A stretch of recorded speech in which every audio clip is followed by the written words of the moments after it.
سلام. توی این ویدیو میخوایم در مورد نامپای با هم صحبت بکنیم. نامپای هم یه لایبرریه مثل خیلی لایبرری که تا الان در موردش صحبت کردیم. ولی اینکه خب چرا اینقدر در واقع اهمیت پیدا میکنه، به خاطر اینه که ما اون رو برای ایمیج پروسسینگ به خصوص استفاده میکنیم و به همین دلیل خب توی بحث دیتا خیلی و دیتا ساینس خیلی اهمیت پیدا میکنه. بریم جلوتر، حالا بیشتر در مورد در واقع فوایدشون که کجا میتونیم ازش استفاده کنیم بعدا صحبت کنیم. چجوری اینستال بکنیم؟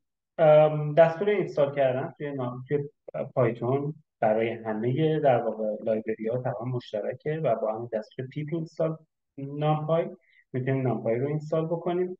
برای پانداس و بقیه لایبرری ها هم همین دستور کار میکنه. بعد از اینکه در واقع نامپای رو نصب کردید میتونید به دستور ایمپورت نامپای از NP اون رو اه، در واقع ایمپورتش بکنید. با این دستور ما داریم میگیم که از این به بعد نامپای رو به عنوان NP بشناسید. دستور دو تا آندرسکور بعد ورژن که حالا ما اینجا گذاشتیم MP دات دو تا آندرسکور گذاشتیم بعد ورژن و دوباره دابل آندرسکور در واقع قرار دادیم. با این دستور شما میتونید ورژن اون لایبرری مد نظرتون رو ببینید. حالا ما الان داریم در مورد نامپای صحبت میکنیم، پس MP داخل این دستور قرار بگیره میتونه ما ورژن لایبرری رو به ما بده که در واقع همونطور که میبینید ورژنش 1.20 و 1.20.3 هستش.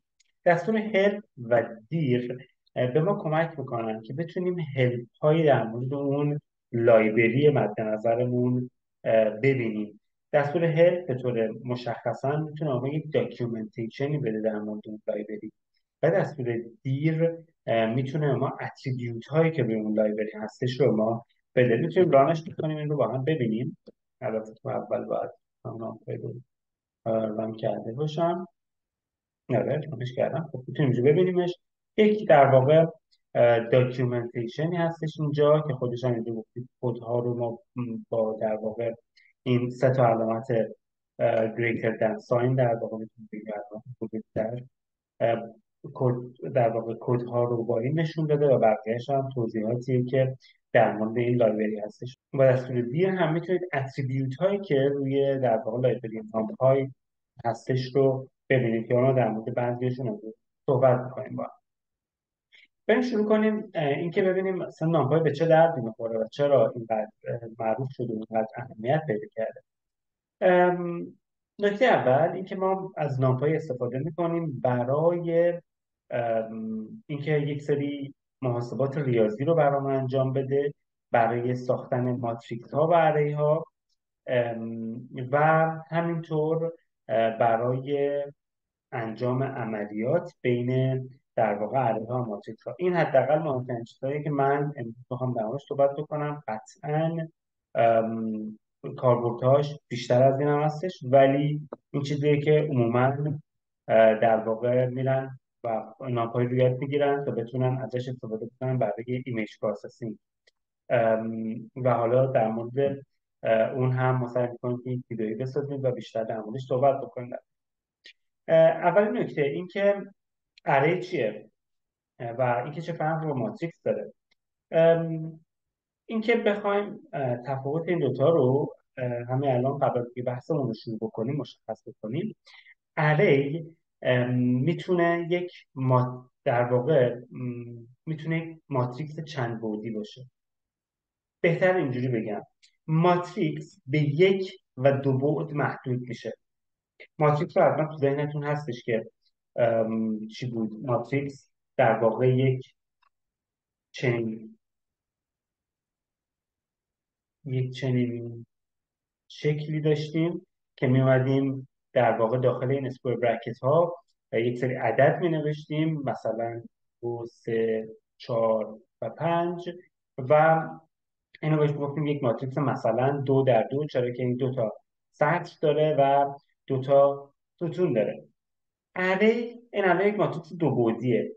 اری ولی به دو بعد ختم نمیشه. ما میتونیم یک اره یک، دو و بیشتر از دو بعد داشته باشیم، ولی ماتریکس محدود میشه به دو بعد. شما میتونید یک ماتریکس سطری یا ستونی داشته باشید که یک بعد داره، میتونید یک ماتریکس مثل این داشته باشید که هم سطر و هم ستون داره که دو بعد داره. ولی برای بعدهای بیشتر شما نیاز دارید که اری بسازید. پس اگه من بخوام در واقع یک یک شکلی شبیه این بسازم، نمیخوام اسمش رو بذارم ماتریکس چون این ماتریکس نیستش بعد از اون، ولی سه بعد داشته باشه، باید از اری استفاده بکنم. اون بعد سوم چه شکلی میشه؟ خب بعدهای بالاتر خیلی سخت مشخص کردنش، ولی بعد سوم خیلی مشخصه. بعد سوم میشه عمق همین چیزی که اینجا داریم میبینیم. مثلا شما فکر کنید من دو تا ماتریکس شبیه این دارم. خب اون وقت اون میشه بعد سوم. اکثر عکس هایی که شما میخونید عکس هایی هستن که سه بعد دارن، حالا بعدا در آینده میبینیمشون، و سه تا چنل دارن که در واقع ماتریکس اول مثلا داره در واقع در اطلاعاتی در مورد چقدر قرمز بودن اون عکس به ما میده. ماتریکس دوم داره به ما اطلاعاتی در مورد چقدر گرین بودن و سبز بودنش، و به همین شکل ماتریکس سوم اطلاعاتی در مورد اینکه چقدر اون عکس آبی هستش به ما میده. حالا در مورد اونها در آینده بیشتر صحبت خواهیم کرد. خواستم معرفی کرده باشم اینکه چرا ما در واقع میخوایم یاد بگیریم اری ها رو، کجاها استفاده میشه ازش، و اینکه ام، در واقع ام، و اینکه تفاوت اری و ماتریکس چیه. پس با این چیزی که بهتون گفتم، با توجه به محدودیتی که ماتریکس داره، ما همیشه در واقع پیشنهاد میکنیم که اگر که میخوایم در واقع حالا عکس بخونید یا هر کاری که میخواید بکنید، با اری برید جلو. البته که شما وقتی که یک عکسی دارید میخونید که سه بعدیه، خب مجبورید که اون رو تو اری بخونید، ولی کلا برای عملیات دیگه‌تون هم که میتونید حتی اون رو با ماتریکس انجام بدید، من پیشنهاد میکنم که این کار رو با اری انجام بدید. چرا؟ چون بعضی از اپراتورها که میریم جلوتر میبینیم، مثل در واقع ضرب، البته ضربی که با علامت ستاره یا استار در واقع نشون بده میشه، اون عملیات بین ماتریکس ها و اری ها متفاوته. برای اینکه یک زبون داشته باشید برای خودتون، یعنی همیشه بدونید که این استاره چی کار میکنه، بهتره که ام، همیشه عادت بکنید که اری بسازید. در پیشنهاد من برای شما بریم یک اری بسازیم تا بیشتر در مورد اری ها صحبت بکنیم. اولین اری رو میخوایم از فانکشن arrange استفاده بکنیم برای ساختنش. سه تا عدد اینجا ببینیم. با دستور shift tab داخل فانکشن میتونیم ببینیم که این سه تا عدد چی هستن. این سه تا آرگومنت های داخل در واقع فانکشن هستن که من باید به اونها مقدار بدم تا بتونم فانکشنم رو فراخوانی بکنم. بعضی از اینها میبینیم که اسکوئر برکت دارن، بعضیشون داخل اسکوئر برکت نیستن. اونهایی که داخل اسکوئر برکت هستند وریبل هایی هستن که میتونیم بهشون مقدار ندیم و لزومی نداره که الان مقدار داشته باشن، ولی همونطور که میبینید استاپ چیزی که بیرون اسکوئر برکته و این مقدار باید داشته باشه. مثلا دی تایپ مقدار دیفالت ولیوی داره به نام نام، و همینطور که میبینید لایک یک مقدار دیفالت ولیو داره به نام نان. این سه تا عددهایی هستن که به ترتیب استارت و به استاپ و به استپ ما داریم. یعنی بیا از صفر شروع کن، نقطه استارتمون هست، و تا 10 با قدم های دوتا دوتا برای من یک اری بساز. چطوری کار کرده؟ ببینید 0 2 4 6 8 درسته؟ از نقطه صفر شروع کرده تا نقطه 10 با استپ های دوتایی. میتونیم با توجه به اینکه چه نوعی از اری میخوایم داشته باشیم، میتونیم عددها رو عوض بکنیم و اری که میخوایم بسازیم رو بسازیم. خب همونطور که میبینید یک اره یک بعدی در واقع ما اینجا ساختیم که فقط یک سطر داره. با دستور تایپ من میتونم تایپ اون دیتا در واقع یا اون وریبلی که تعریف کردم رو ببینم، که ببینیم که به من داره میگه که دیتا تایپ من چیه، وریبل من جنسش چیه. اون یک نامپای اری هستش. با دستور سایز من میتونم سایز این اری رو ببینم. همونطور که میبینید من 5 تا در واقع ولیو داشتم اینجا و همونطور که میبینید اینجا سایزش 5 هستش. یک نکته ای که در نظر داشته باشید این که همونطور که اینجا دیدید که 10 رو در نظر نگرفته داخل بازه. ما تو اکثر جاهایی که توی فانکشن داریم بازه تعیین می‌کنیم، انتهای بازه داخل بازه در نظر گرفته نمیشه. به اصطلاح چی میگفتیم تو ریاضی؟ میگفتیم آخرش بازه، بسته نیستش. خب پس میبینید که اینجا هم وقتی میگم 0 تا 10، آخرین عددی که من نشون میده داخل اره هم 8 هستش. همین شکل بودش توی وقتی که ما فور میخواستیم بنویسیم، مینوشتیم فور آی این رنج 5 و مثلا پرینت بکن آی رو. ببینید رنج 5 عددهای تا 5 رو به ما میداد و خود 5 رو شامل نمیشد. این در مورد خیلی جای دیگه هم که ما بازه تعیین میکنیم که باتون صرف میکنه. خب در مورد ارنج صحبت کردیم، در مورد تایپ صحبت کردیم. خب ببینیم ریشیپ چی کار میکنه. اسمش مشخصه، دستور ریشیپ قراره اون ارهی که ساخته شده رو به شیپی که شما مد نظرتون هستش در بیاره. ما اینجا یک در واقع ارهی ساختیم از عددهای 0 تا 15. ببینید این در واقع 15 عددیه که به استاپ، به آرگومنت استاپ داخل اون فانکشن داده شده و همونطور که بهتون گفتم استارت و استپ داخل اسکوئر برکت هستن یا داخل کروشه هستن و عدد دادن به اونها الزامی نیست، ولی استاپ حتما باید مقدار داشته باشه.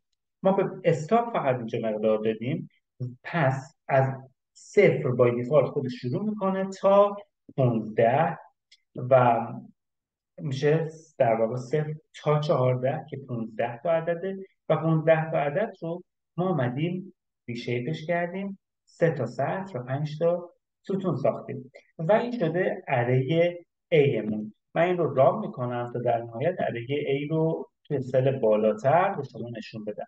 این اون اره که ما این پایین ساختیمش. میبینید که 3 تا سطر و 5 تا ستون داره. همین شکل شما میتونید یک اره سه‌بعدی بسازید و بعدهای بالاتر که من دستورش اینجا قرار دادم. همونطور که قبلا بهتون گفتم من کدهای که در واقع توی هر جلسه ویدئویی که ضبط کنم کدهاشو از پیش نوشتم تا در واقع زمان ضبط رو کوتاه‌تر بکنیم و اینکه کدها رو توی گیتاب قرار میدم و آدرسش رو توی کپشن میذارم و میتونید از اونجا کدها رو دانلود بکنید و خودتون رانش بکنید. من فقط سعی میکنم توضیحات کلی رو در مورد اونها بدم و دیگه توضیحات تکراری مثل اینکه مثلا این دوباره ما اومدیم یک اره‌ای ساختیم با ابعاد متفاوت، دیگه این فکر کنم خیلی واضح و مشخص باید باشه.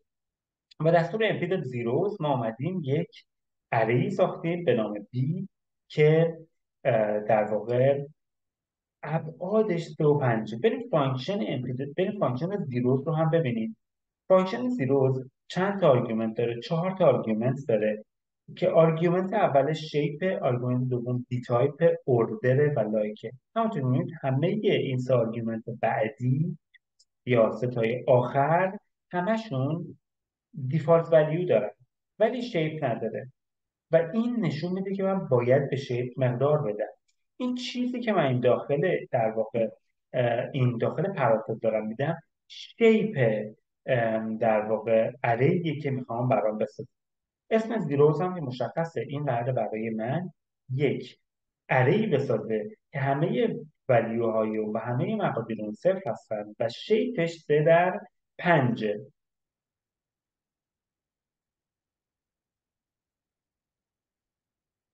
حالا میتونیم این کار رو چطوری انجام بدیم؟ میتونیم بگیم زیروز 15 و بعد بیام اون رو ریشیپش بکنم و 3 در 5ش بکنم. این کار رو هم میتونستیم در واقع انجامش بدیم که خروجی یکسانی رو خواهد داد. دستور لن همونطور که انتظار داریم قراره که طول در واقع اره به ما بده، ولی خب ما اگر چند بود داشته باشیم طولش کدوم میشه؟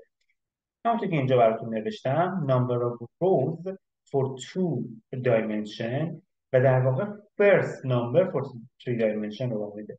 یعنی شما وقتی که سه تا دایمنشن بریم عدد اول رو بریم، شاید خیلی به کارت نیاد و قطعا سایز برای تعداد ولیوهای به تعداد مقادیر داخل اره بیشتر به در میخوره.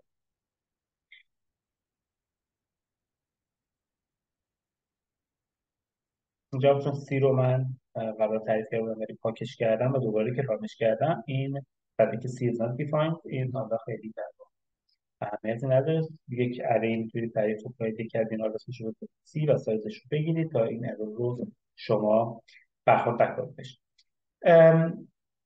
یک ماتریکس اینجا اومدیم ساختیم، یک ماتریکس در واقع 2 در 2 که به این شکل اومدیم این رو ساختیمش.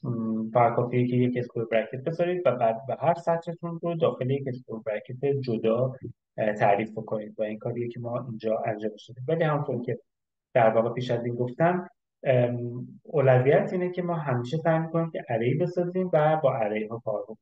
گفتم بهتون که یک جاهایی خیلی در واقع یک جاهایی این حالا خیلی کم مواقع خیلی کمی، ولی این اپراتورها بین ماتریس ها و اره ها متفاوت کار میکنن. پس به خاطر اینکه یادتون باشه که این اپراتور چی کار میکرد، بهتره که همیشه با یک دیتا تایپ کار بکنید، با یک نوع کار بکنید که من اره رو پیشنهاد میکنم. در مورد همین که حالا ما اینجا اومدیم در واقع دو تا ماتریکس رو با هم جمع کردیم. اینجا میتونید ببینید 1 و 2 و 3 و 4 و یک ماتریکس ماتریکسی که تمام در واقع مقادیر رو یک هستش رو ساختیم و اومدیم اینها رو با هم جمع کردیم. دقیقا چیکار کرده؟ ببینید در واقع میگن بین element wise دیگه جمع ماتریکس ها چه شکلی بود. جمع مقدار و مقدار، یعنی مقدار متناظر اون ماتریکس و مقدار متناظر ماتریکس بغلیش جمع میشه. و همونطور که میبینید اینها چون یک ماتریکس 2 در 2 که تمام ولیوهاش تمام مقادیرش یک بوده، پس انتظار دارم که برای هر مقدار توی هر در واقع توی هر المان این یک عدد یک اضافه بشه که میبینید اینجا خروجیش رو و به شکل 2 3 4 و 5 خروجی شده که حالا جمع ماتریکس هاست. هم خیلی بحث پیچیده‌ای نداره. اینجا هم صحبت هایی که در مورد اره ها ماتریکس رو گفتم رو اینجا هم نوشتم، میتونید خودتون نگاه بندازید. مثالش رو هم اینجا میتونید ببینید که چطور در واقع این ضرب استار بین ماتریکس ها و اره ها متفاوت هستش. ما اینجا یک اره ساختیم، خروجیش رو اینجا می‌بینید صفر، خروجی ضرب یک و دو شده 0 1 2 3. اگه یه نگاهی بکنیم به A1 و A2 تا ببینیم که چطور این ضرب اتفاق افتاده، A1 رو بگیرم و بعد از اون A2 رو نمایش بدم، ببینید A1 یک ماتریکس، ببینید ارنج 4 هستش، یعنی عددهای 0 تا 3 رو و بعدشتن با ریشیپش کردم، 2 تا سطح 2 تا ستونش کردم به این شکل و A2 آرایاش 1 هستش و این رو اومدیم ضرب کردیمش. اگر ضرب element wise بود، یعنی اینکه در واقع عضو به عضو این ضرب اتفاق میافتاد، من انتظار داشتم که چجوری باشه، یعنی این توی این صفر ضرب بشه، این توی این یک ضرب بشه، این یک توی این دو ضرب بشه و این یک هم توی دو ضرب بشه. یعنی عین خود این اره در واقع ایوان رو من انتظار داشتم ببینم که همینطوره. پس میبینیم که ضرب element wise هستش. اگر من ضرب یک ماتریکس رو و یک اره رو بیام اینجا ببینم، یعنی من آمدم M1 رو یک ماتریکس تعریف کردم و با اره A2 که همین ماتریکس که تمام آرایه‌هاش یک پول هست، با این اومدم ضرب کردم و ببینم خروجی متفاوت هستش. خروجی دیگه شبیه این نیستش که من بگم element wise هستش. این ضرب ماتریکسیه. پس ببینید یک اپراتور وقتی که من ماتریکس رو داشتم با اره ضرب می‌کردم، با زمانی که داشتم دو تا اری رو تو هم ضرب کردم متفاوت شده. نکته هم بهتون میگم که وقتی که اری و ماتریکس رو با هم اری و ماتریکس رو با هم ضرب می‌کنیم یا در هم ضرب می‌کنیم، نتیجه حاصل ماتریکس خواهد بود. ببینیم این ضرب ماتریکسی چطوری اتفاق میفته. یک مروری هم داشته باشیم که این سال در سال میتونیم با هم ببینیمش. مثلا من ایوان رو داشته باشم به شکل این یک و حالا همه رو باشیم یک هستش و A2 رو داشته باشم به عنوان ماتریکس یک و دو سه و چهار که تعریف کردیم، یک و دو و سه و چهار. و ماتریکس این شکلی بود که ببینید الان من دارم در واقع این رو A2 نیستش، این M1 هستش که ما تعریفش کردیم. من اینجا دارم ضرب ماتریکسی انجام میدم. ضرب ماتریکسی چه شکلی؟ سطر اول در ستون اول این شکلی بود که ضرب ماتریکس انجام میشد. ببینید سطر اول این که هستش یک و دو ضرب میشه در ستون اول این که هستش یک و یک و عضو یعنی یک در یک ضرب میشه دو در دو جمعشون میشه سه، که میبینید که توی حالا ماتریکس ضربش که واسه فاصله هستش اینجا نشسته. همین این دوباره میاد یعنی سطر اول در ستون دوم که دوباره همین مقدار رو به ما میده، سه دوم اینجا حاصل میشه. بعد و به این شکل سطر دوم میاد در ستون اولش که دوباره یک و یک هستش ضرب میشه سه در یک و چهار در یک که جمعشون هم میشه هفت و این هفت و هفت بعدی درست میشه. ببینیم که بقیه اپراتورها چطور اتفاق میفتن.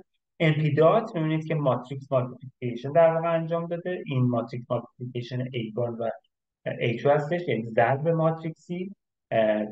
امپیدات پس در واقع ضرب ماتریکس رو بین دو تا اری انجام میده. امپیدات مالتیپلای ولی اری بای اری هستش یا همون المنت وایز مالتیپلیکیشن هستش، ضرب عضو به عضو که دوباره بالاتر دیده بودیم. پس میبینید که امپیدات میتونه ضرب ماتریکسی برامون انجام بده و امپیدات مالتیپلای میتونه ضرب عضو به عضو برامون انجام بده.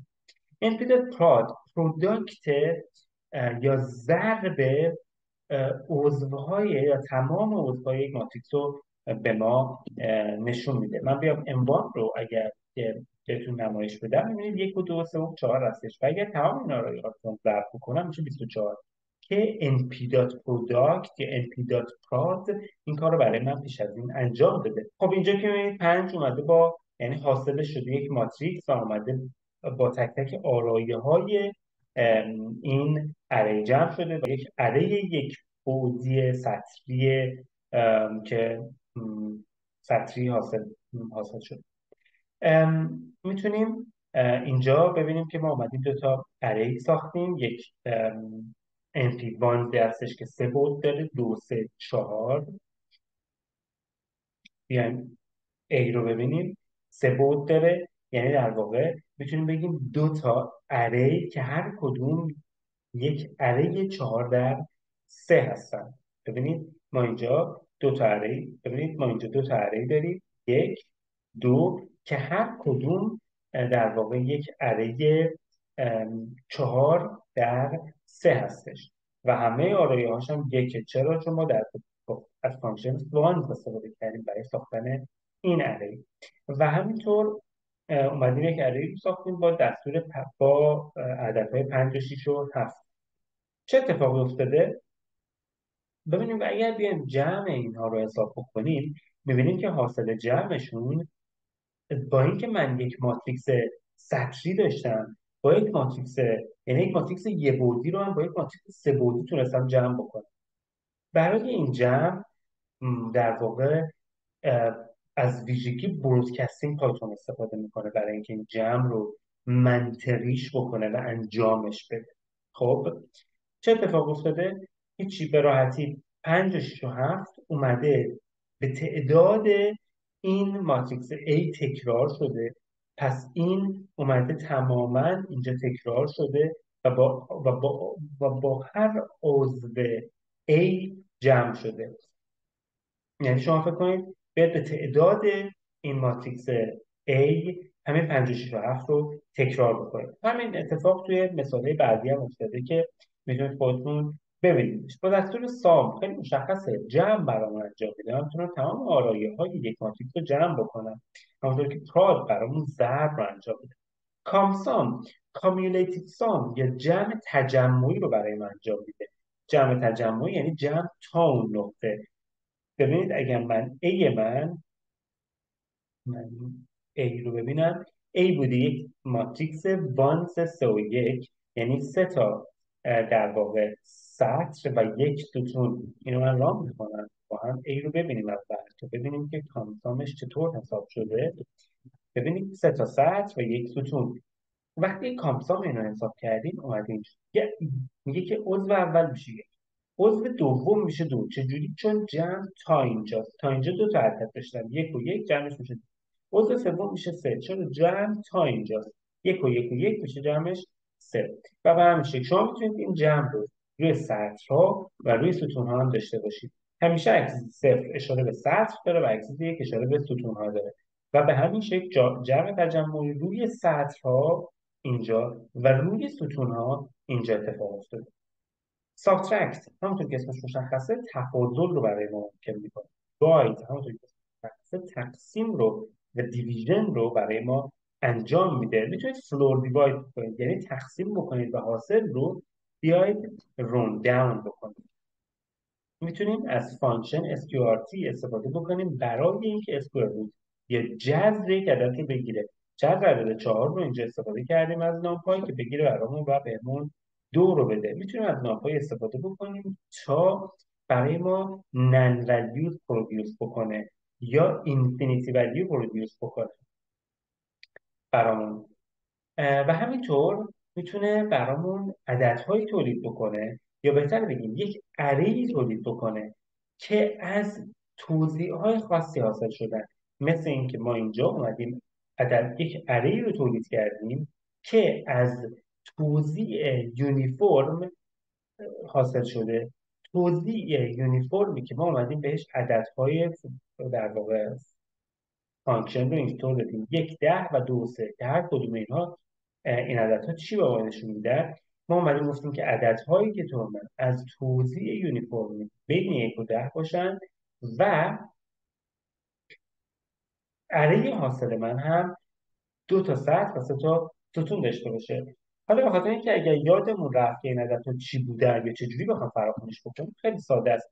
ما فقط کافیه که برید شیفت تب بزنید داخل فانکشن و یک نگاهی به هلپی که داخل در واقع خود پایتون هستش بکنید و خیلی میتونه بهتون کمک بکنه که هر کدوم از اینا رو که چی هستن و حتی یک سری مثال هم این انتهاش داره که میتونید ازشون استفاده کنید. 1 2 تا سمپل ببینید، بعدشون اره‌ای که خودتون میخواید بسازید رو بسازید. مثلا اینجا اومدیم از یک اره‌ای درست کردیم که 2 تا سطر داره، یک ستون داره و این عددها از توزیع استاندارد نرمال که توزیع نرمالیه که مینش صفره و استاندارد دیوییشنش 1 هستش حاصل شدن. و نکته آخر اینکه ما میتونیم از یونیون باندی استفاده بکنیم برای اینکه بیایم دستور اجتماع رو در واقع بین 2 تا اره اعمال بکنیم. بعد یک اره ساختیم، یک اره A یا و با دستور یونیون باندی اجتماع اینها، یعنی همه ولیوهایی که هر دو با هم داشتن رو اومدیم توی یک اره جدید ساختیم. و با دستور اینترسکت باندی میتونیم اشتراکشون رو در واقع به دست بیاریم. این بود بخش اول صحبت رو در مورد نام‌های. قطعا صحبت رو ادامه خواهیم داد. صحبت زیادی داره نام‌های برای گفتن. پیروز باشید.